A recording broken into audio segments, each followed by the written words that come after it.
Alright, rolling into stage 4, sand and sequoias.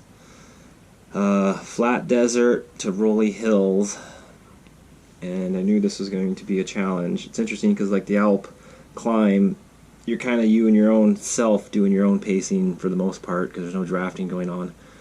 Or something like this, you got to work together. So right off the start, we are blasting, and I almost lost this front group. I knew of all things I had to stay with the front group through the first section, otherwise I was gone. Look, pushing freaking 500 watts just trying to catch these guys.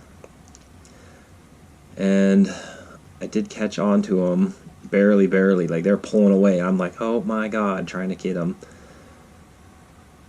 And we grouped up pretty good, and then that's the thing, like, as far as my weight goes, I'm 200 pounds, 88.5 kg. So I can kind of keep up in a draft pack on the flats regardless of these smaller people. And as seen later, it's kind of interesting. But I managed to get with these guys, and we are cruising.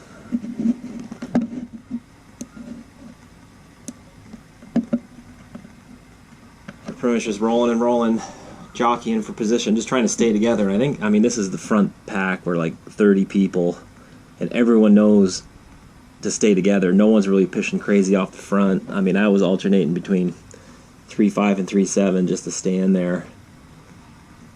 And everyone knows that the climb up into the forest is coming. What are we, 12 minutes in, going through the downtown strip here. We know this climb's coming.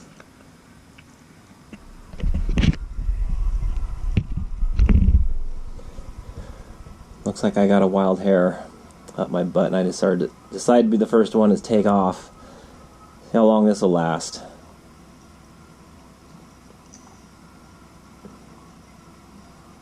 Not very long. So my next objective was to stay with this group to the top of the climb, because I knew that if I could at least stay to the top of the climb, I'd have a chance to draft with them down the other side and then draft back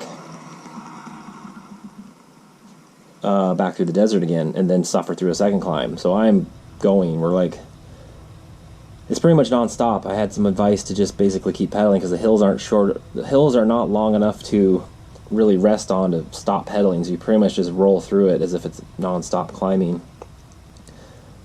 And the suffering is happening here. I'm pushing high threes, 400 watts basically. And man, I was getting dizzy. I mean, I'm on this big screen looking right at it, and you're almost getting nauseous because, I mean, freaking 400 watts for, I didn't see the time. It's like pretty much a 10-minute push, I guess, 10, 15 minutes.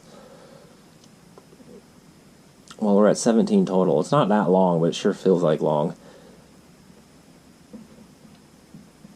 And then here, look, the group is slowly, I'm getting strung off the back a little, like, oh gosh, look, they're pushing away.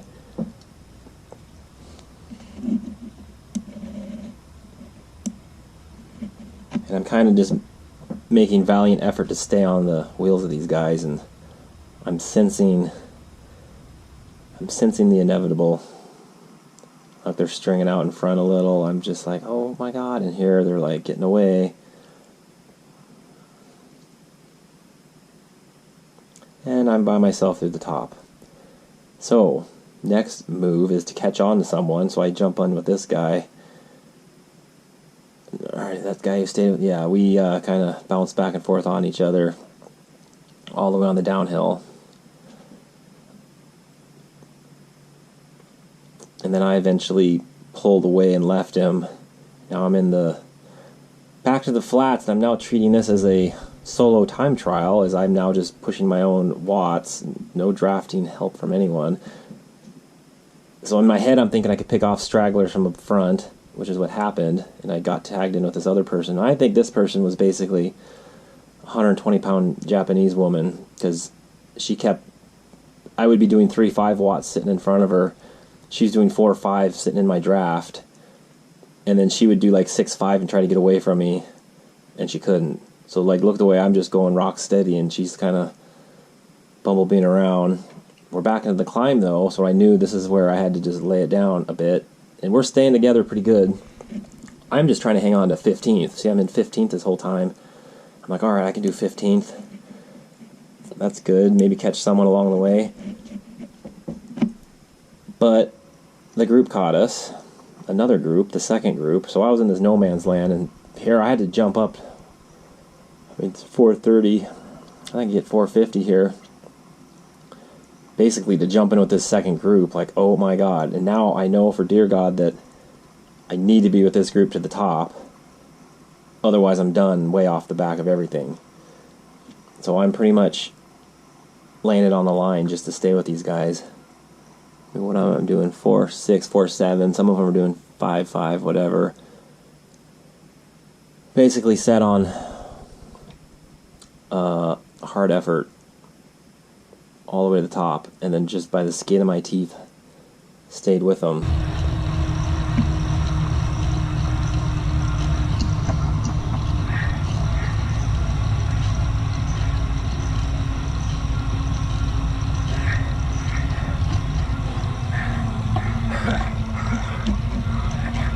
Just barely getting a rest here. But now at least there's some draft effect going on, and we rolled as a pack all the way on the downhill here. We're pretty much, the leader of this pack would essentially be 15th if it all worked out. And we are pushing along into the, coming out of the forest back into the desert, and everyone knows what's coming.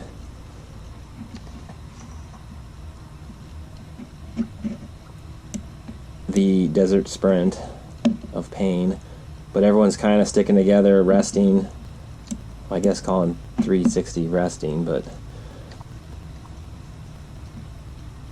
the pace was slowly accelerating though as the time clock was ticking down. Here we are coming into the last, we in the last sprint, we're 0.4 mile out, and yeah, I'm just sitting like, whew, you're just hanging in there, and here comes the sprint. Oh look, I got an arrow helmet up there that didn't even cross my mind to use because I'm not that coordinated. Everyone's just dropping all these arrows, and I'm just like, now it's like go time. Trying to at least win this sprint, if anything. Look at all these drops they're doing, power-ups. And then that's when I saw my power-up. I could see it up there, but there was no way on earth I'm gonna like stop what I'm doing. There needs to be like a headset. Oh, they're dropping trucks, and I'm not even sure what the truck does, but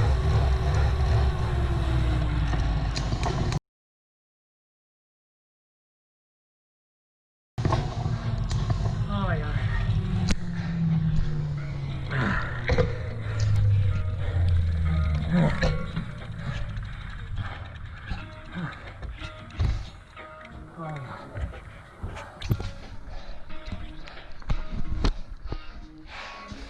What does that orange jersey mean? I don't know. That was crazy. I have no idea. That was the second group. I think we were sprinting for 20th. Holy shit.